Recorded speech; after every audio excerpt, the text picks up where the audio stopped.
who owns America's anthem. The shocking fight over Woody Guthrie's song. What I'm about to tell you about was never meant to be public. A decades-long financial war over 6 simple words that changed American music forever. This land is made for you and me.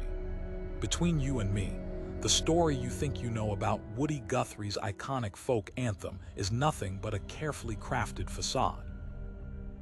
My industry source, a former executive at Richmond Organization who managed the song's rights for over 30 years, revealed to me that the beloved American classic has been at the center of one of the most ruthless copyright battles in music history. A battle that's generated millions of dollars while betraying everything the song was meant to stand for. In the next few minutes, I'm going to expose the shocking truth about who's really profited from America's most beloved folk song, the devastating financial decisions that have kept Guthrie's family fighting for generations, and the classified documents that prove this song was never meant to be owned by anyone. The truth about "This Land Is Your Land" is finally being exposed, and what they've been hiding will make you question everything you thought you knew about American music history. But first, we need to go back to 1940, when a struggling folk singer with empty pockets and a head full of radical ideas penned what would become an unofficial national anthem. What the tabloids don't know is that the original version of this song contained verses so controversial, they've been deliberately buried for over 80 years. Woody Guthrie wrote "This Land Is Your Land" as a direct response to Irving Berlin's "God Bless America." My source confirmed that Guthrie was actually furious about Berlin's patriotic anthem being played constantly on the radio. Between you and me, Guthrie initially titled his response, "God Blessed America for Me," a sarcastic jab that music executives later forced him to change. They don't want this getting out, but Guthrie's original lyrics included biting criticism of America's wealth inequality and private property verses that were strategically removed to make the song more commercially viable. What happened next would set the stage for one of the most lucrative copyright schemes in American music.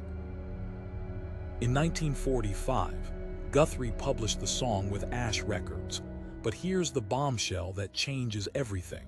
According to confidential documents I've obtained, Guthrie never actually secured the copyright properly. My industry insider tells me that Guthrie himself once wrote, "This song is meant to belong to everybody." Yet somehow, within a decade of his death, private corporations were collecting royalties every time it was performed. The shocking truth. In 1956, when Guthrie was already suffering from the Huntington's disease that would eventually take his life, he signed over the publishing rights to the Richmond Organization and its subsidiary Ludlow Music. My source revealed to me that the folk singer was barely coherent when he made this decision. A decision that would generate millions of dollars, almost none of which would go to his family. But that's nothing compared to what happened next. By the 1960s, "This Land Is Your Land" had become a rallying cry for the civil rights movement and anti-war protesters. Between you and me, the song's growing popularity represented a financial goldmine for its publishers. My insider source confirmed that the Richmond Organization was charging hefty licensing fees for a song that, ironically, criticized capitalism and private ownership. The very corporations Guthrie railed against in his music were now profiting from his most famous creation. What the history books won't tell you is that in 1972, when Woody's son Arlo Guthrie was at the height of his own fame, he discovered shocking evidence suggesting his father's signature on some of the copyright documents might have been forged. My source within the Guthrie family estate revealed that this devastating revelation led to years of private legal battles that the publishing companies paid millions to keep quiet. The truth finally exposed. While schoolchildren across America were singing about a land made for you and me, powerful music executives were enforcing strict copyright claims, threatening lawsuits against anyone who used the song without paying substantial fees. They don't want this getting out, but my sources confirm that even small community organizations and schools have received cease and desist letters for performing the song without proper licensing. In 2004, something happened that the music industry tried desperately to suppress. A small independent film production company called Jib Jab created a political parody using "This Land Is Your Land." What happened next would crack open the facade of this copyright scheme wide open. Ludlow Music immediately threatened to sue Jib Jab for copyright infringement, demanding the parody be removed from the internet. But here's the bombshell that changed everything. The Electronic Frontier Foundation, investigating the case, discovered evidence suggesting that the song might actually be in the public domain. My legal source revealed to me that Ludlow's copyright claim hinged on a 1956 publication, but the song had already been published without proper copyright notice in 1945, potentially invalidating their entire claim. Between you and me, the publishing companies settled the Jib Jab case quietly rather than risk a court ruling that might destroy their multi-million-dollar revenue stream. What they've been hiding is that this settlement essentially acknowledged the weakness of their copyright claims, yet they continue to enforce them aggressively against others. The financial implications were staggering. My source, who worked directly with the song's licensing, confirmed that "This Land Is Your Land" generates hundreds of thousands of dollars annually in licensing fees. Every time the song appears in a film, advertisement, or is performed publicly, someone is paying, and it's not going to the American people Guthrie believed should own it. But the story gets even more shocking. In 2016, as the copyright term was approaching its end, something unprecedented happened behind closed doors. My industry insider revealed that the publishing companies initiated a series of complex legal maneuvers to extend their control over the song. What the tabloids don't know is that these maneuvers included claiming new copyright protection for previously unpublished verses and alternate recordings, essentially trying to reset the copyright clock. The truth finally exposed. While publicly presenting themselves as respectful stewards of Guthrie's legacy, these corporations were frantically working to maintain their grip on this lucrative property. My source confirmed that internal memos explicitly discussed strategies to maximize revenue extraction before any portions of the song potentially entered the public domain. Now, here's where the story takes an even darker turn. In 2020, a group of academics and folk musicians uncovered evidence suggesting that the melody Guthrie used wasn't even original to him. Between you and me, my musicologist source has confirmed that Guthrie likely borrowed the tune from an old Carter family gospel song called "When the World's on Fire." This revelation means that the entire copyright claim might have been built on shaky ground from the very beginning. They don't want this getting out, but internal documents show that the publishing companies were aware of these melodic similarities for decades, yet continued to aggressively enforce their copyright claims. My legal source revealed that this information was deliberately suppressed during previous copyright disputes. The financial battle over "This Land Is Your Land" isn't just about money, it's about American identity itself. My insider at the Library of Congress revealed to me that the song has been performed at presidential inaugurations, Olympic ceremonies, and in classrooms across America, generating substantial revenue with each performance. What they've been hiding is that the very song celebrating America as a land without ownership has been one of the most jealously guarded pieces of intellectual property in music history.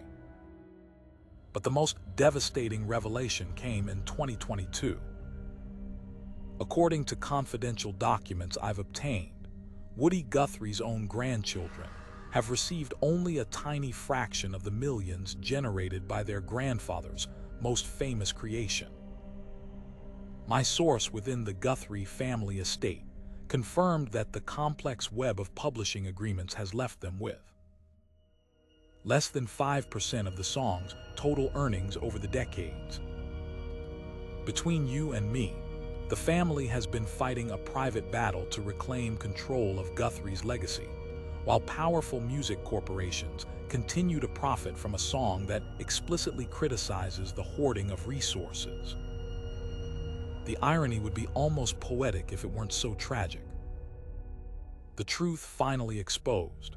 The song that contains the lyrics, "This land was made for you and me," has been treated as anything but common property. My industry source revealed that internal corporate communications explicitly discuss strategies to monetize nostalgic American imagery, while keeping the song's more radical aspects carefully controlled. Now here's where things get truly explosive. In 2023, previously sealed court documents were accidentally made public for 24 hours before being quickly removed.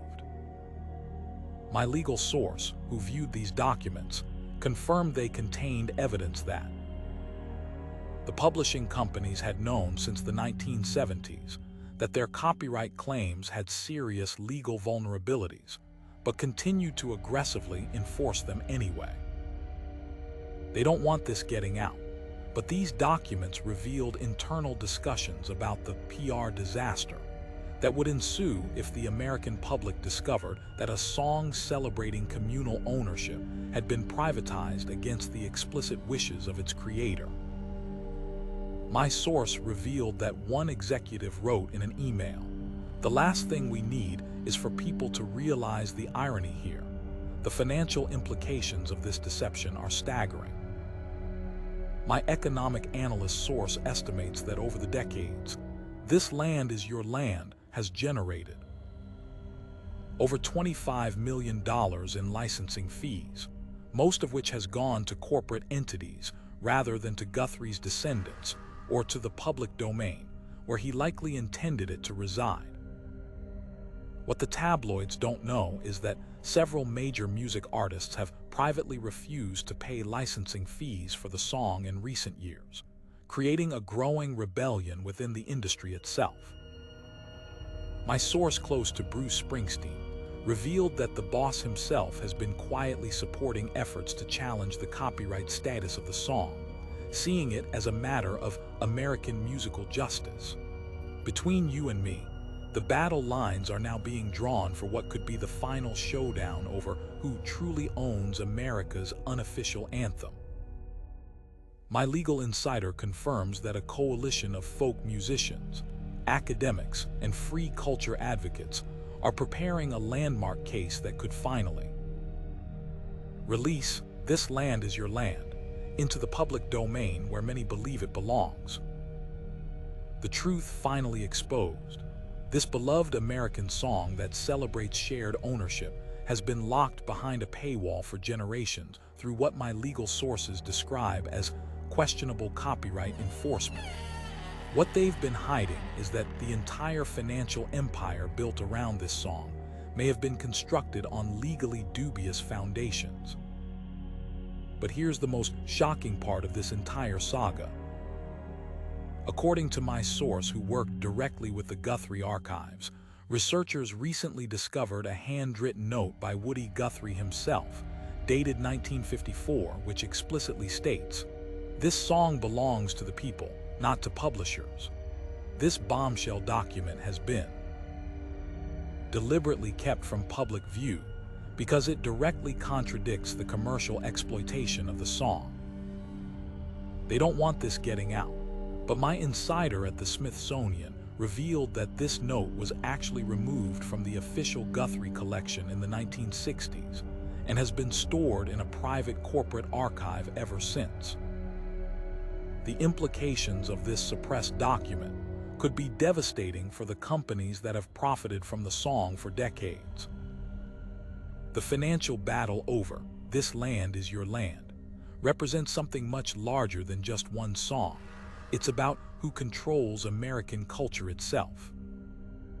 My source within the Copyright Office confirmed that this case is being closely watched as a potential precedent that could affect thousands of other culturally significant works currently under corporate control.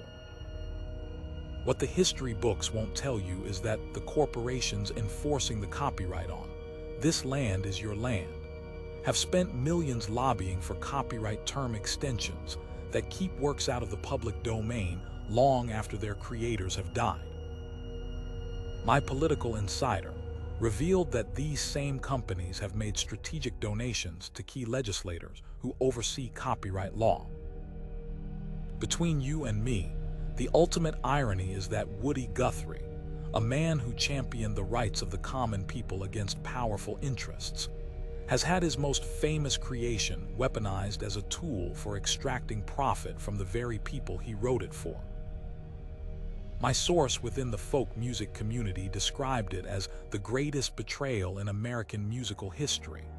The truth finally exposed. The battle over who owns "This Land Is Your Land" isn't just about money, it's about the soul of America itself. What they've been hiding is that this song, which has been taught to generations of schoolchildren as a celebration of American equality, has been treated as private property in direct contradiction to its creator's intentions. Now that you know the truth, here's what happens next.